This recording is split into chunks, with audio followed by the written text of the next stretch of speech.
बिस्मिल्लाहिर्रहमानिर्रहीम, अस्सलाम वालेकुम। प्रोग्राम पावर शो के साथ मैं हूं आपकी मेजबान मारिया राना और हमेशा की तरह हमारे साथ मौजूद हैं डॉक्टर हसनैन जावेद। नाज़रीन, पीटीआई ने मैदान मार लिया है चौधरी परवेज इलाही को एतमाद का वोट दिलवाकर, और चौधरी परवेज इलाही साहब ने जो है असेंबली तहलील करने के हवाले से समरी भी गवर्नर को भिजवा दी है। अगर पंजाब असेंबली तहलील होगी तो क्या केपीके की असेंबली भी तहलील होगी, और अगर दोनों असेंबलियां एक साथ तहलील होती हैं तो क्या पीडीएम हुकूमत और जो नून लीग है क्या वो प्रेशराइज हो जाएगी कि जल्द नए इंतखाबात की तरफ जाने के हवाले से। लेकिन इस तमाम तर सूरत हाल में बहरहाल हमें यह तो मानना पड़ेगा कि पीडीएम की जो हुकूमत है, खासतौर पर नून लीग जो है, वो एक उन तमाम तर दावों के बावजूद उनको एक शिकस्त हुई है, और दोबारा से पंजाब में अपनी शिकस्त को, अपनी साख को बहाल करने के लिए अच्छी खासी जो है उनको एक बयानिया लेकर आना पड़ेगा। उसके साथ साथ जो है आपको ये भी खबर दें कि सिंध हुकूमत ने एक बार फिर बल्दियाती इलेक्शन को मुलतवी कर दिया। इसी हवाले से डॉक्टर साहब से सवाल पूछेंगे। डॉक्टर साहब, ईवान जो है मछली मंडी का बाजार बना रहा, मुल्क में तमाशे लगे रहे, इस हवाले से आप क्या कहेंगे? नून लीग और इत्तेहादी जमातें जो है उनका क्या लायामल होगा आगे जाके? इससे ज्यादा आप एक्सपेक्ट क्या करेंगे आप इस जमहूरियत से, और जिस तरीके के आपका निज़ाम रहा, चंद नंबर्स के साथ आपको जो है वो असम्बलियाँ तहलील हो और ना तहलील होने का जो है वो मामला चलता रहा। आपने देखा होगा कि यहाँ पर आर्टिकल्स भी जो हैं वो भी मिसलीड करते रहे। आर्टिकल 224 के मुताबिक जब कौमी असम्बली या सूबाई असम्बली अपनी आइनी मुद्दत पूरी होने पर तहलील होंगी तो 60 रोज़ के अंदर इलेक्शन कराने होंगे, और अगर कबल वक्त होंगे तो 90 दिन के अंदर करने होंगे। लेकिन इससे पहले आपको याद होगा कि बल्दियाती इलेक्शन जो इस्लामाबाद के लिए हुए थे उसका इलेक्शन कमीशन ने कहा, और उसके बाद आज खुद नोटिस जो है वो अदालत ने भी लिया, और उसके बावजूद इलेक्शन नहीं करवाए गए, और उसके अंदर लॉजिस्टिक्स का मसला बना दिया गया, ना सपोर्ट दी गई, ना उसके पास जो पोलिंग स्टेशन बनाए गए, ना बाकी मामलात किए गए। अब नून लीग के सामने आपकी बिल्कुल क्लियर आ गई हैं बातें कि वो किसी भी सूरत में जो है वो इलेक्शन के लिए तैयार नहीं है, और इधर से जो है वो इलेक्शन कमीशन के ऊपर जो है वो कोई हर तरह के इल्जामात जो है वो पीटीआई की तरफ से लगाए जा रहे हैं, यहाँ तक कि पीटीआई के अंदर भी काफी सारी दरारें मौजूद हैं, और पाकिस्तान वो बड़ी मुश्किल से नंबर को बेहतर कर रहे हैं। एक और चीज आर्टिकल में आपको शेयर करना चाहता हूँ। आर्टिकल 63A जो है वो एक किस्म का 18th अमेंडमेंट के बाद आपको फाशिस्ट किस्म का आपको आर्टिकल निकलेगा। कहते हैं कि ये जमहूरियत है, लेकिन अब जमहूरियत तो नहीं है। अब उसमें ये बाउंड कर दिया गया है कि वो पार्टी चेयरमैन के अंडर ओथ होगा, जब तक कि वो इजाजत नहीं देते और वो पार्टी छोड़ नहीं देते तब तक वो किसी और पार्टी की तरफ रुजू नहीं कर सकते, अपनी मर्जी और इख्तियार इस्तेमाल नहीं कर सकते, उनको वोट ना डालने या डालने का हक हासिल नहीं है। This is what the 63A। तो इसके तहत जो है वो जो नाराज अराकीन है उनके ऊपर भी बाउंडिंग हो सकता है कि वो इसके ऊपर इलेक्शन यानी ये जो एतमाद का वोट था वो उसको डालने के मजाज हैं।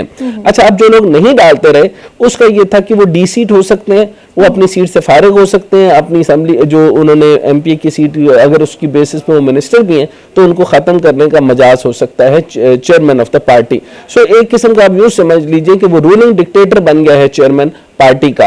दूसरी तरफ आपने देखा कि पीएमएलएन को कहा गया है कि वो इंटर पार्टी इलेक्शन करवाएं, वो इंटर पार्टी इलेक्शन की तरफ जा ही नहीं रहे क्योंकि उनको इलेक्शन किसी भी सूरत सूट नहीं करते, और जो मामलात और जो हालात आपके सामने हुए हैं उसका सबसे बड़ा नुकसान आप समझ लीजिए कि जब पूरी की पूरी कैबिनेट बाहर होगी, वजीर आजम साहब बाहर है, नवाज शरीफ साहब आना नहीं चाहते, मरियम बीबी आएंगी नहीं, जैसे इलेक्शन का ऐलान होगा तो वो वापस आएंगे, और मरियम नवाज की वापसी के भी इम्कानात तो है। लेकिन उससे पहले जो इत्तेमाद का वोट वाला आपने मामला देखा ना, वो तो हार गए ना।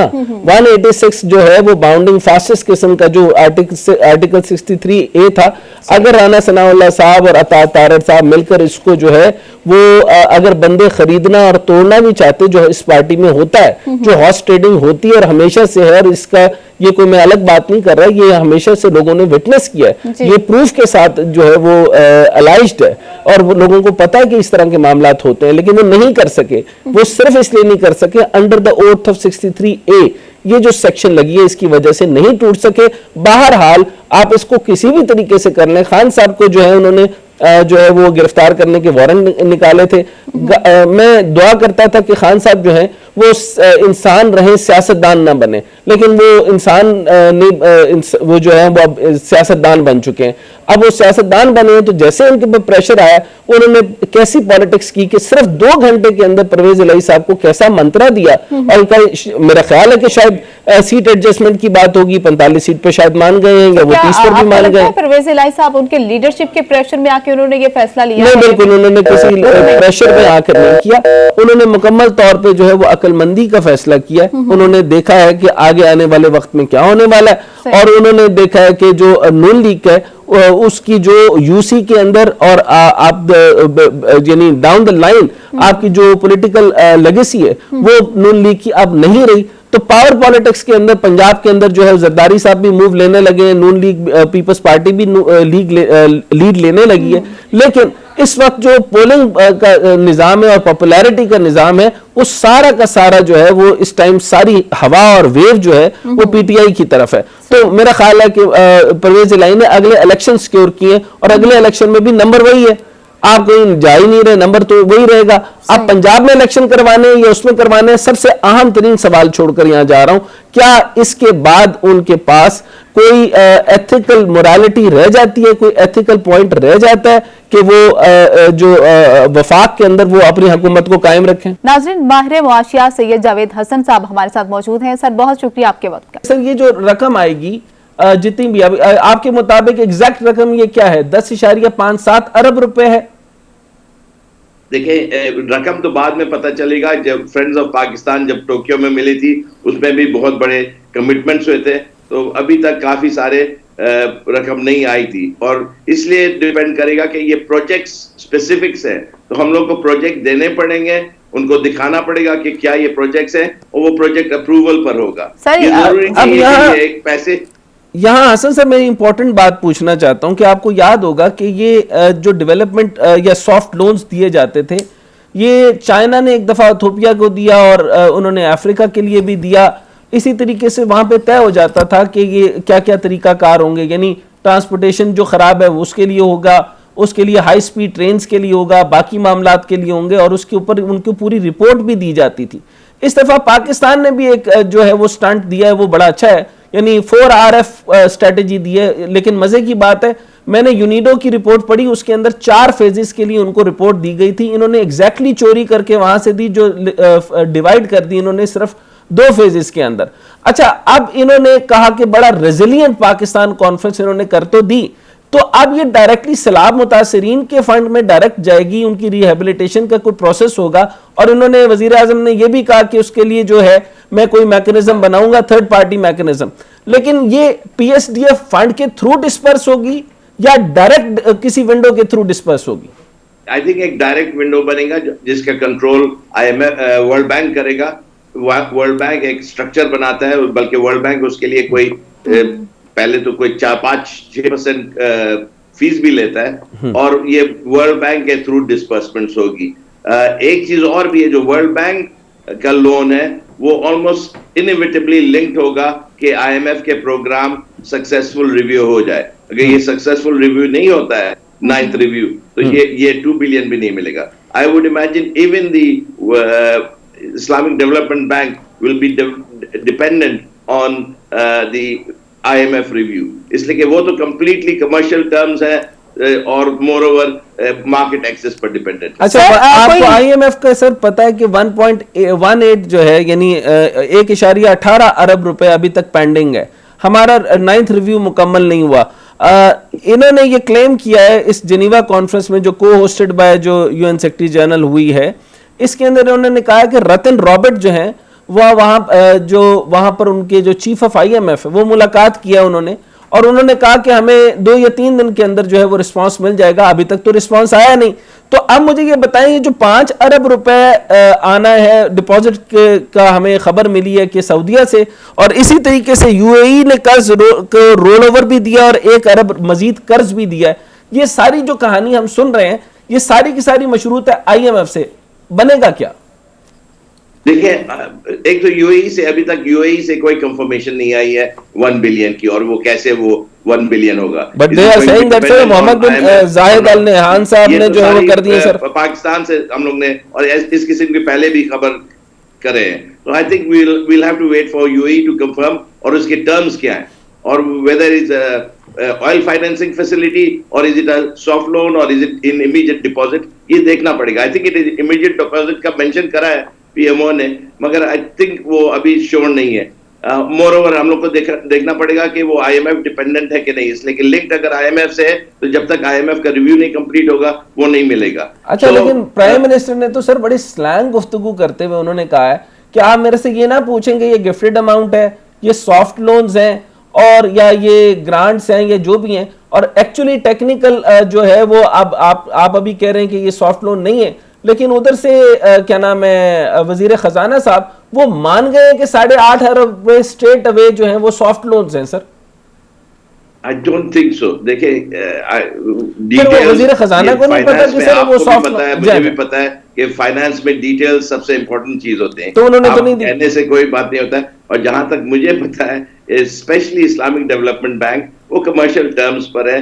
जो द बल्क ऑफ इट। नहीं, मैं उसी की तो बात कर रहा हूं सर, मैं उसी की बात तो कर रहा हूं कि ये सारा का सारा सॉफ्ट लोन है, इसके अंदर जो है वो ग्रांट्स यानी गिफ्टेड रकम नहीं है। इसका मतलब है कि हमें जो है वो कर्ज, हम ऑलरेडी 20 अरब रुपए 2 साल के अंदर हमने 20 अरब रुपए वापस करने हैं। अब जो 10 अरब रुपए हम दोबारा से खैरात में मांग के लाए हैं सैलाबी इमदाद के लिए, इनको भी हम उसी में शामिल रखें। बिल्कुल सर, बिल्कुल डॉक्टर साहब आप बिल्कुल सही कह रहे हैं, यही मैं कहना चाह रहा हूं। तो हमें तो शहबाज शरीफ साहब ये कह रहे हैं कि अल्लाह का शुक्र अदा करें कि आपको इमदाद मिल गई है, और हमें वो ये बताना नहीं चाह रहे कि सॉफ्ट लोन है या गिफ्टेड लोन है। वो आवाम को बेवकूफ समझते हैं, क्योंकि वो समझते हैं कि ये सवाल ही नहीं करेंगे कि हमें बड़े अच्छी तरह पता है कि सॉफ्ट लोन पे हमें इंटरेस्ट रेट देना पड़ना है और अच्छा खासा इंटरेस्ट रेट देना पड़ा है। अच्छा, फिर ये भी नहीं बताया, अगर आप मुझे बता दें, क्योंकि उन्होंने कोई तो इंफॉर्मेशन शेयर ही नहीं की। और पहली एक और बात मैं आपसे पूछना चाहता हूं, इसहाक डार साहब ने बड़ा क्लियर कट कहा कि पिछली गवर्नमेंट ने एक बहुत बड़ी तबाही लगाई कि उन्होंने 3 हिस्से बना दिए। पहला तो स्टेट बैंक को अलग करवा दिया, यानी ये कसूर पीटीआई पे डाल दिया उन्होंने। दूसरी उन्होंने बात की कि ये सारा का सारा जो है वजीर खजाना के कंट्रोल से निकल गया स्टेट बैंक, क्योंकि जो इसहाक डार साहब जो घपले करते थे वो सारे के सारे स्टेट बैंक के साथ ही करते थे ना।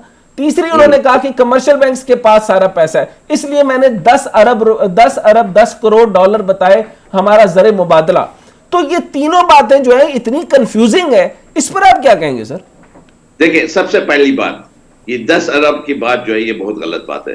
ये जो 5.8 बिलियन कमर्शियल बैंक्स का है, ये आपका और मेरा पैसा अगर डिपॉजिट है, ये हमारे पैसे हैं, इसमें गवर्नमेंट का कोई हिस्सा नहीं है और गवर्नमेंट को इसको इस्तेमाल नहीं करना चाहिए in terms of balance of payment support. ये इनका कोई, इट वुड बी एक्चुअली आप पर एक डाका मारना होगा अगर ये गवर्नमेंट करेगी। पहले एक दफा कर चुके हैं हम लोग 1999 में, और ये दूसरी मर्तबा होगा तो फिर पाकिस्तान में कोई पैसा रखेगा नहीं फॉरेन करेंसी अकाउंट में। ये फॉरेन करेंसी अकाउंट्स के मनी है, ये जो नया पाकिस्तान सर्टिफिकेट उसके पैसे हैं, ये जो रोशन डिजिटल अकाउंट, अगर ये इस पर आप इसको इस्तेमाल करिएगा और वापस नहीं दे सकेगा, एक किस्म से ये डिफॉल्ट होगा। तो ये तो इसको अलग करें सबसे पहले। हमारे पास जो अभी जो रिजर्व्स हैं वो 4.3 बिलियन है, उसमें भी दूसरों के डिपॉजिट्स हैं। तो वेरी क्लियरली हमारी जो डिपॉजिट्स है, हमारी जो गवर्नमेंट की जो रिजर्व्स है वो 4.3 है, जो पब्लिक की नहीं है, और उसके बारे में बात करना चाहिए। मुझे समझ नहीं आती कि ये 10.8 बिलियन के बारे में बात ही क्यों कर रहे हैं।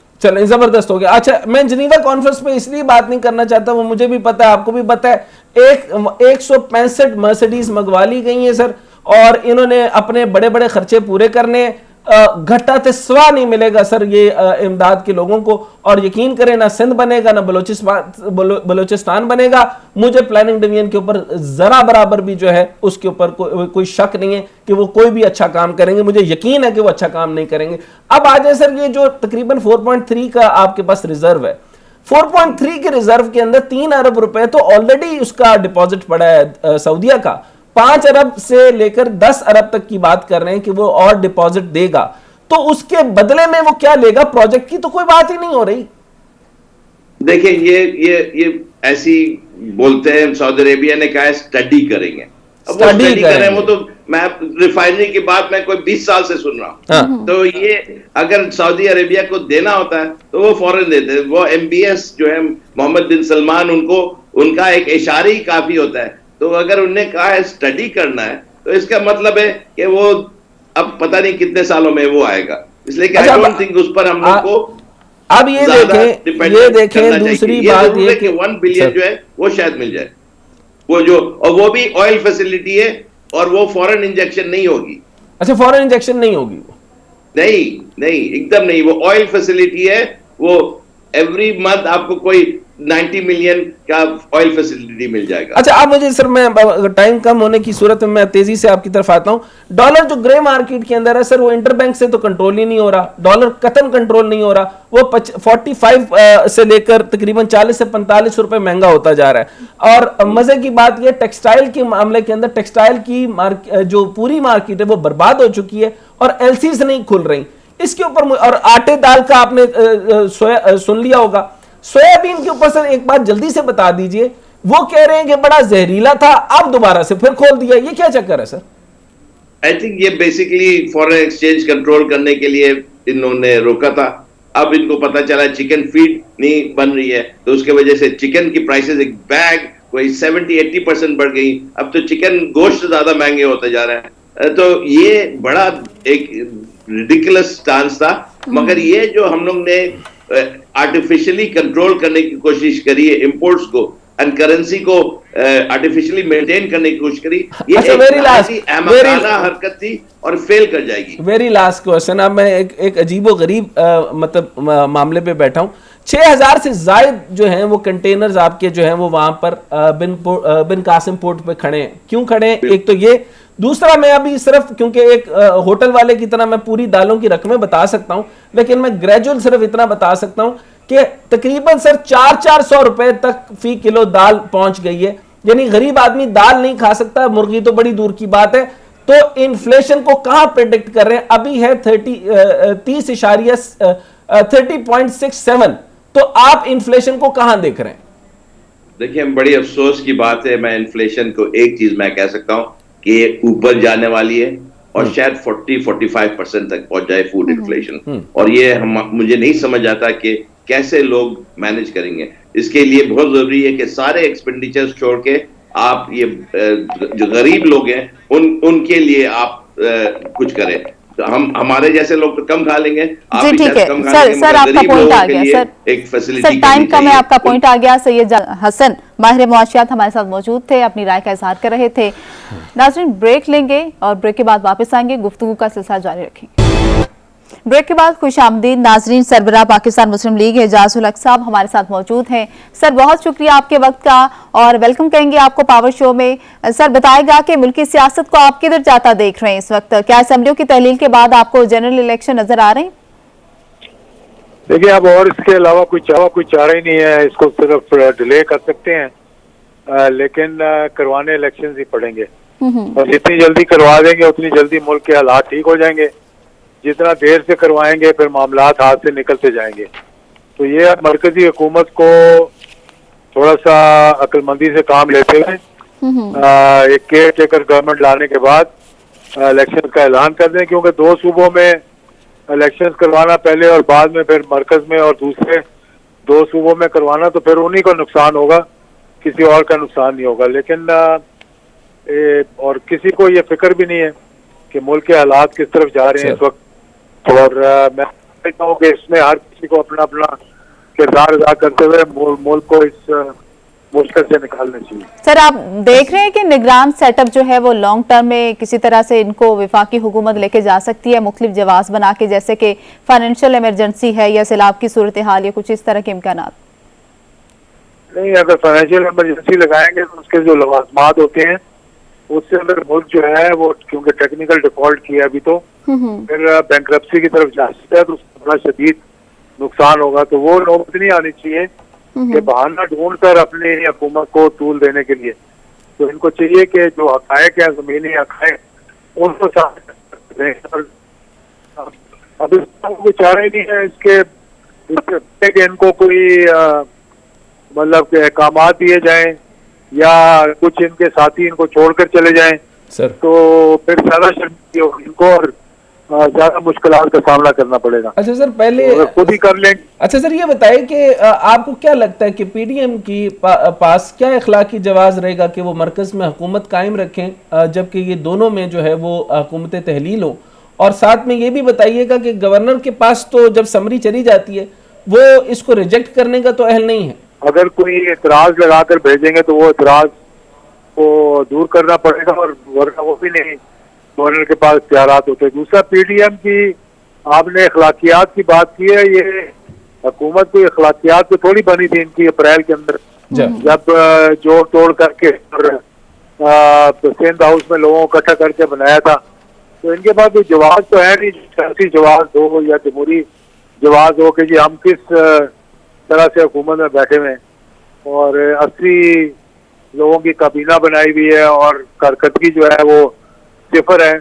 अब इनका सबका एक ही है कि इलेक्शंस को किस तरह से तूल दिया जाए, या कोई की कोशिश है कि कोई अबूरी हुकूमत आ जाए जो थोड़ा ज्यादा अरसा चल जाए, ताकि लोग इनकी जो लोगों के साथ इन्होंने ज्यादती की है, जो महंगाई, बेरोजगारी, लाकानूनियत और ख़ास तौर पर जो ये बहरान आए हुए हैं गैस का, बिजली का, आटे का, उससे ताकि लोगों की तवज्जो हट जाए। ये सारी जो कोशिश हो रही है, एक्सरसाइज हो रही है, ये इसीलिए हो रही है कि लोगों का अटेंशन जो है डाइवर्ट की जाए और असल मसाइल से हटकर दूसरी तरफ लोगों को उलझाया जा रहा है। तो क्या सर ये निगरान वज़ीर आला पंजाब के ऊपर ये इत्तेफाक हो जाएगा, ये इसमें विफाक और सूबाई हुकूमत में, क्योंकि जो भी नाम पेश किए जाएंगे उस पर एतराज़ात शुरू हो जाएंगे?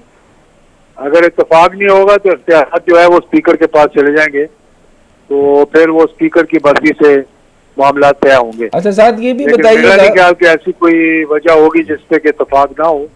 अगर बैठकर हल निकालना चाहेंगे तो इत्तेफाक हो जाएगा। सर वो पीटीआई की तरफ से क्या बात हो रही है कि वो किसी किस्म का जो है वो डायलॉग करना चाहते हैं, बैठना चाहते हैं, कोई तय करना चाहते हैं, कुछ टाइम मांग रहे हैं, ये कोई खबर है आपके पास? देखिए, जब इलेक्शन का ऐलान हो जाएगा तो सब बैठकर बात करेंगे। बगैर बातचीत के आगे मुल्की सतह पर इलेक्शन कराना बड़ा मुश्किल है, क्योंकि बहुत से ऐसे इश्यूज हैं जिनको हल करना जरूरी है इलेक्शन से पहले। अच्छा, मैं एक सवाल सर इम्पोर्टेंट करूंगा कि ये जो गवर्नर राज की बातें हो रही हैं, इन दोनों में क्या सदाकत है? टेक्निकली क्या ये फिजिबल है? आपको लगता है कि ये लग सकता है गवर्नर राज इस सिचुएशन में? नहीं, गवर्नर राज अब नहीं लग सकता। गवर्नर राज पहले भी नहीं लग सकता था। 18वीं तरमीम के बाद उसके लिए बड़े तरीका जो सख्त कर दिया गया है, उसके लिए पार्लियामेंट को एतमाद में लेना और दीगर अमूर मुल्क की कोई ऐसी हालात पैदा हुए हों जिससे कि जी हुकूमत चल ना सके, तो अब तो अगर असेंबली तहलील हो जाएगी तो गवर्नर राज का तो सवाल ही नहीं पैदा। अच्छा, आपको नहीं लगता सर ये 18वीं तरमीम ने जो है वो पीटीआई का भी बड़ा साथ दिया है? तकरीबन 186 नंबर जो पूरे किए और 2-3 लोग जो है उनके जो थे वो हिलने की कोशिश भी की, लेकिन 63A के तहत जो है वो डिसीट हो सकते थे, पार्टी से निकाले जा सकते थे, हमेशा के लिए नाअहल भी हो सकते थे। तो ये 18 अमेंडमेंट की वजह से ही तय पाया कि उनको एतमाद का वोट मिल गया, अदरवाइज वो हॉर्स ट्रेडिंग की पूरी कोशिश करते। What your take on it? देखिए, दो चीजें इसमें सामने आई हैं। एक तो उनकी हॉर्स ट्रेडिंग, क्योंकि ग्राउंड रियलिटी है ना, तो 3-4 लोग जिनको मालूम हो कि हमने आइंदा असेंबली में नहीं आना, वो तो पैसे लेकर एक साइड पे हो सकते हैं, लेकिन जिसने इलेक्शंस लड़ने हैं उसने तो ग्राउंड रियलिटी देखनी है कि किस पार्टी की क्या पॉपुलैरिटी है और अगली दफा मैं जहां से इलेक्शन लड़ूंगा क्या मैं जीत सकूंगा कि नहीं। एग्जैक्टली। तो ज्यादातर जो मेंबरान है पीटीआई के, उनको मालूम है कि इस वक्त वो सबसे पॉपुलर पार्टी है, और अगर उसके खिलाफ जाएंगे तो फिर आइंदा इलेक्शन में उनको अपना सीट से हाथ धोने पड़ेंगे। तो इस वजह से सारे जुड़े हुए हैं, जितने साथ हैं अभी साथ हैं, और 186 पूरे करना। और दूसरी चीज जो यहाँ हुई है इसमें वो ये है कि जो इतराजात और उंगलियां एस्टेब्लिशमेंट पे उठती थी, एस्टेब्लिशमेंट में इसने एक बड़ा न्यूट्रल किरदार अदा किया है। एग्जैक्टली। और जिससे ये साबित हुआ है कि आप सियासतदानों को अपनी अपनी हिम्मत से, अपने अपने तरीके से, जमहूरी तरीके से जो है मुकाबला करना पड़ेगा। लेकिन सर पीटीआई तो अभी भी रगड़ा लगाने से बाज नहीं आ रही। वो कोई ना कोई तरीके से जनरल बाजवा साहब के पास ही पहुंच जाते हैं, कभी किसी न किसी तरीके से फौज के ऊपर कोई ना कोई गजान लगाने की कोशिश तो करते रह रहे हैं।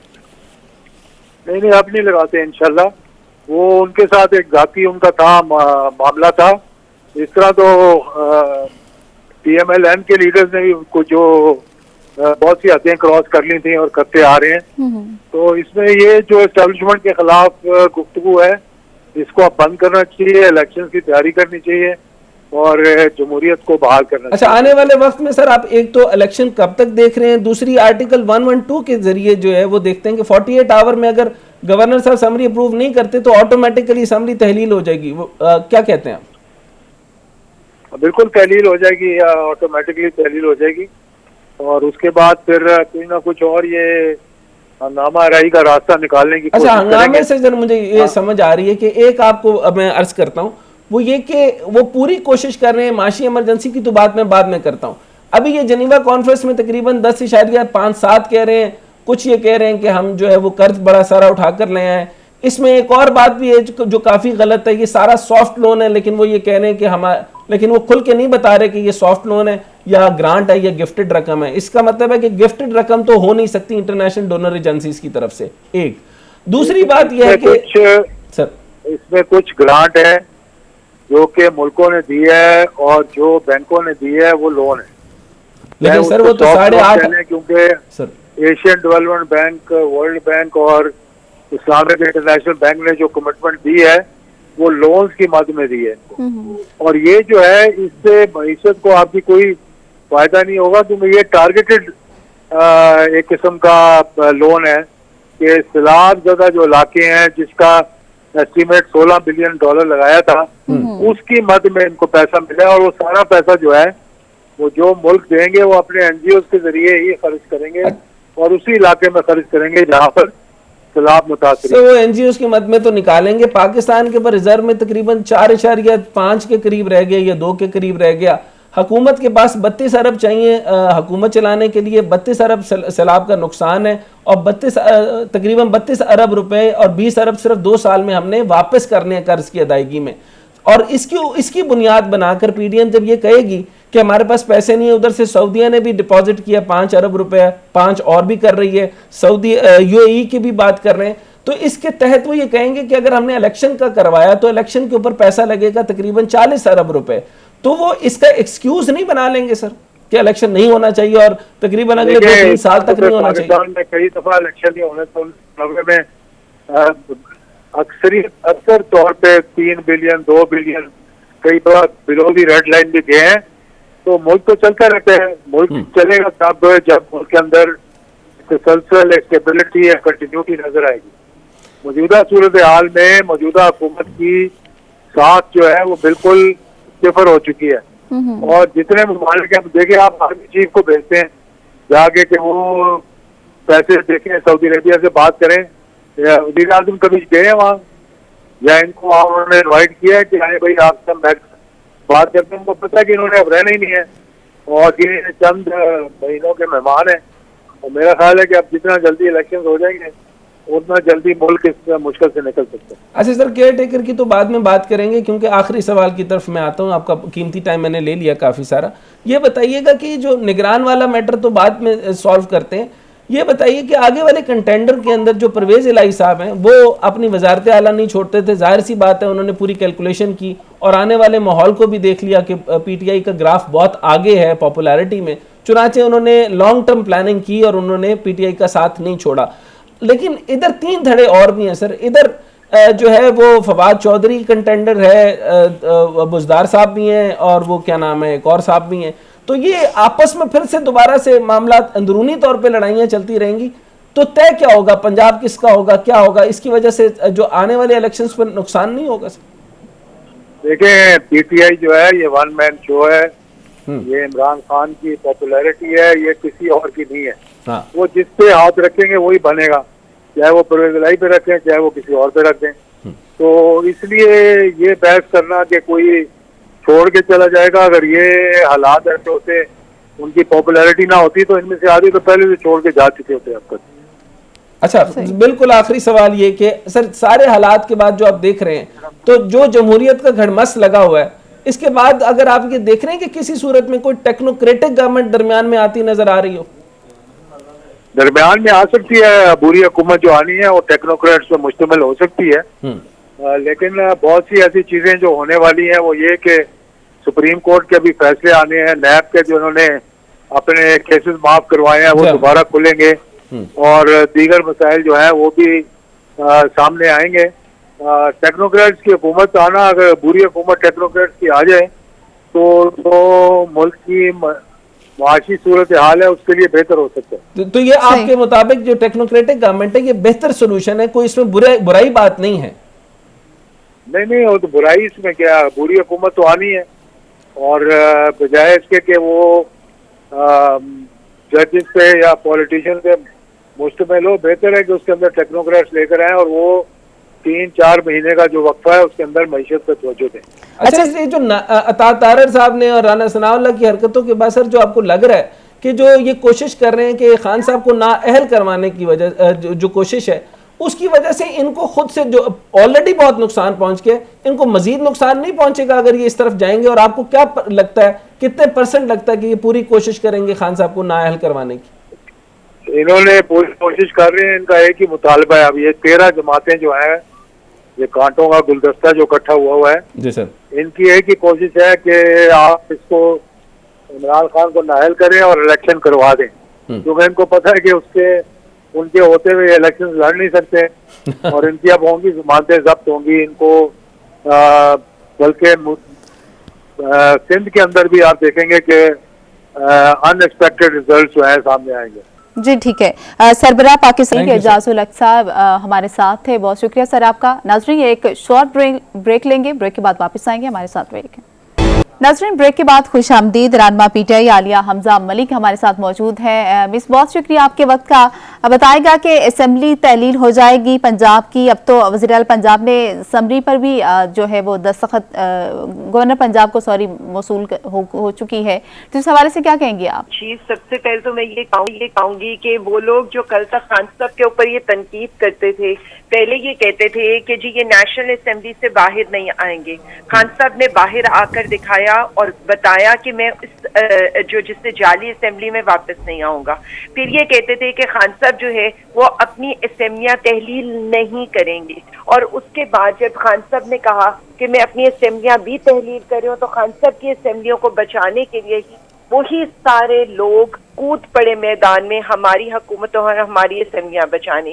और अब आपने ये देखा है कि जब कहा गया कि जी ये एतमाद का वोट नहीं ले सकेंगे, 186 का मैजिकल नंबर नहीं पूरा कर सकेंगे, इनके अराकीन पूरे हुए तो हम सियासत छोड़ देंगे या हम जो है इस्लामाबाद तख्ते लाहौर लिए बगैर नहीं जाएंगे, तो आपने देखा कि किस तरह से हमने इनको एतमाद का वोट लेकर भी दिया और उसके बाद फिर ये कहना शुरू हो गया कि अब एतमाद का वोट तो ले लिया है, अब ये इस शर्त पर लिया गया कि ये असेंबली नहीं तोड़ेंगे, तो खान साहब ने उनको असेंबली तोड़कर भी बता दिया। मैं सिर्फ इतना कहूंगी कि इन्होंने खान साहब के बारे में बहुत ही गलत अंदाजे लगाए। कभी ये कहा गया कि परवेज इलाही साहब साथ नहीं देंगे, कभी ये कहा गया कि काफ लीग टूट जाएगी, कभी ये कहा गया कि पीटीआई का फॉरवर्ड ब्लॉक बनेगा। तो मैं सिर्फ इतना कहूंगी, जो आज तक कहते थे इमरान खान को सियासत नहीं आती, हमें तो इतना पता है आजकल उन्हें नींद नहीं आती और उन्हें खान साहब के ड्रोन मैडम ये बताइएगा कि 112 के तहत जो है, आर्टिकल 112 के तहत जब मूव कर दी है आपने समरी, तो गवर्नर साहब अगर सिग्नेचर नहीं करते तो ऑटोमेटिकली 48 आवर्स के अंदर जो है वो आपकी असम्बलियां तहलील हो जाएंगी। तो दोनों असम्बली जब तहलील हो जाएंगी तो मरकज की हुकूमत जो है वो ओवरऑल इलेक्शन की तरफ जाएगी या नहीं जाएगी? देखें, आपने बिल्कुल सही कहा है कि अगर गवर्नर 48 आवर्स से पहले असेंबली तहलील नहीं करते तो असेंबलियां खुद ब खुद तहलील हो जाएंगी। ये सिर्फ समझने की बात है कि क्या पीडीएम हुकूमत की एक तरह से शिकस्त नहीं है, और क्या गवर्नर के लिए बेहतर नहीं है कि वो आइन और कानून के मुताबिक समरी खुद ही मंजूर कर ले? और एक और शिकस्त से जो पिछले 9 महीने में खान साहब इन्हें पे दर पे देते आए हैं, उससे ये पीडीएम की हुकूमत 2-4-9, लेकिन बेसिकली जो है ना इमरान खान साहब में और पीडीएम की लीडरशिप में जो बुनियादी फर्क है ना, वो जुर्रत। मैडम आपके मुताबिक आप क्या समझ रहे हैं कि इस वक्त मसला हल हो गया, अदालत तो अब इसमें और नहीं है ना, और कोई कॉम्प्लेक्सिटी या कोई और कॉम्प्लिकेशन आप देख रही हैं इसके बाद भी? क्योंकि मामला तो बड़ा क्लियर हो गया, आप सिर्फ असेंबलियां तहलील होनी है। देखिए जी, ये तो बिल्कुल मैंने आपको ऑलरेडी बता दिया कि आइन और कानून के लिहाज से तो ये बिल्कुल हो गया है, लेकिन जिस तरह से मैं सिर्फ एक सेकंड मुझे बात कंप्लीट कर लेने दें। जो मैं ये बात करना चाह रही थी, क्योंकि इमरान खान और पीडीएम की हुकूमत में बुनियादी फर्क जुर्रत, हौसले, बहादुरी का है। इन लोगों के ऊपर जब भी मुश्किल आती है तो कारकुन और मुल्क को छोड़ के बाहर भाग जाते हैं, जबकि खान साहब इन हालात में भी जो है वो मैदान में मैडम वो तो डेंट पड़ गया ना मैडम, वो तो डेंट पड़ गया। नहीं, वो डेंट पड़ गया मैडम। देखें, बीबी मरियम नहीं थी, नवाज शरीफ यहाँ है नहीं, शहबाज शरीफ यहाँ है नहीं, उनकी पार्टी है नहीं, नून लीग तो बिल्कुल रास्ते से खत्म हो गई। ये बात तो आपकी बिल्कुल दुरुस्त हो गई। आपने 186 का नंबर भी पूरी कर लिया, इलेक्शन के लिए आप मुकम्मल तौर पे तैयार भी हैं। मरकजी हुकूमत पे आप कितना ज्यादा बाइंग पावर लेकर आएंगे कि जिसकी वजह से ऑल ओवर द इलेक्शन हो, ताकि आप 2/3 मेजॉरिटी ले सकें।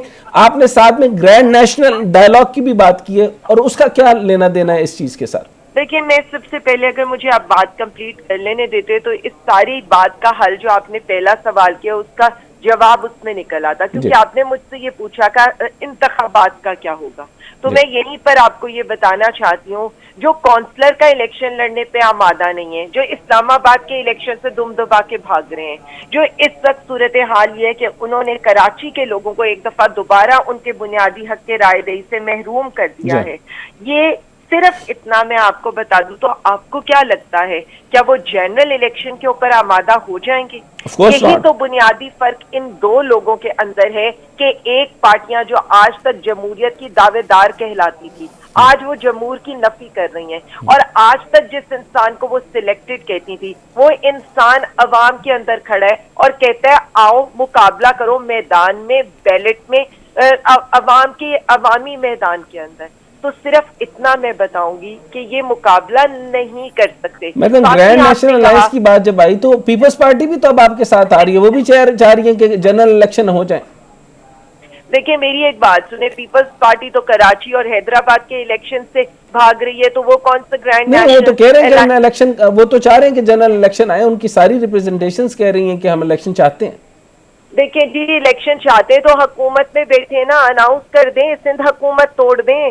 हमने तो पहले कहा था कि आप सिंध हुकूमत तोड़ के दिखा दें, वो सिंध हुकूमत तोड़ दें, उसके बाद तो पाकिस्तान ने जनरल इलेक्शन में ही जाना है, वो हमारी तरह नेशनल असेंबली से रिजाइन कर दें। इतना हौसला इनमें से किसी में नहीं है। जहां तक आपकी खबर कुछ और होगी, लेकिन मेरी खबर तो ये है कि शायद नून लीग भी जनरल इलेक्शन पे आमादा हो जाए। पीपल्स पार्टी और आसिफ जरदारी सिर्फ ये चाहते हैं कि नून लीग का पंजाब से क्या पूरे पाकिस्तान से जब तक अच्छी तरह जनाजा ना निकल जाए, तब तक नून लीग को इलेक्शन के अंदर ना जाने दिया जाए और इनको ब्लैकमेल किया जाए।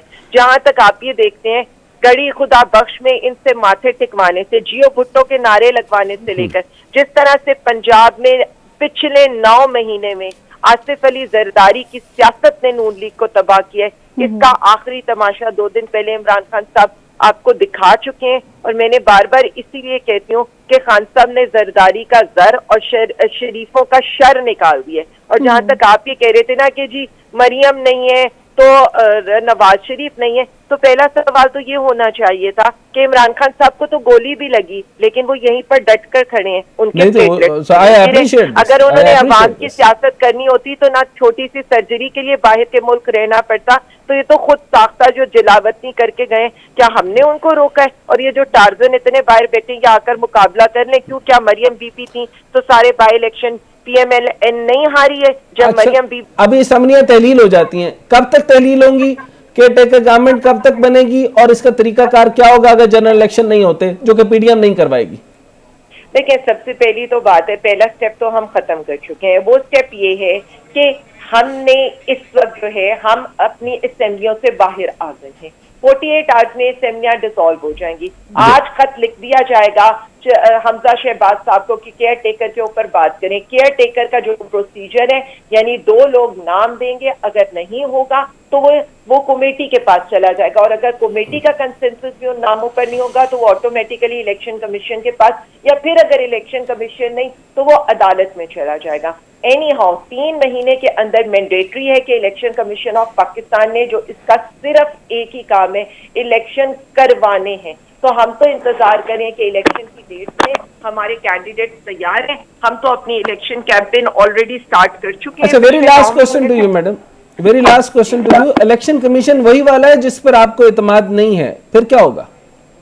देखिए, मेरी एक बात सुने, ये तो हमें पता है इलेक्शन कमीशन वही वाला है जिस पर हमें एतमाद नहीं है, लेकिन बात सारी ये है कि 17 जुलाई का इलेक्शन भी सबको याद है, 26 अक्टूबर का, 27 अक्टूबर का इलेक्शन भी सबको याद है। हर ऑड के अगेंस्ट, हर ताकतवर के अगेंस्ट, 14 पार्टियों के अगेंस्ट इमरान खान साहब ने ना तो सबको चारों शाने चित किया है और सबको चारों शाने चित भी किया और ये भी बता दिए कि ताकत सिर्फ आवाम जी ठीक है रहनुमा पीटीआई आलिया हमजा मलिक हमारी थी, बहुत शुक्रिया आपके वक्त का। नाज़रीन, प्रोग्राम का वक्त खत्म हुआ, मुझे और डॉक्टर साहब को इजाजत दीजिए, अपना बहुत सारा ख्याल रखिएगा, खुदा।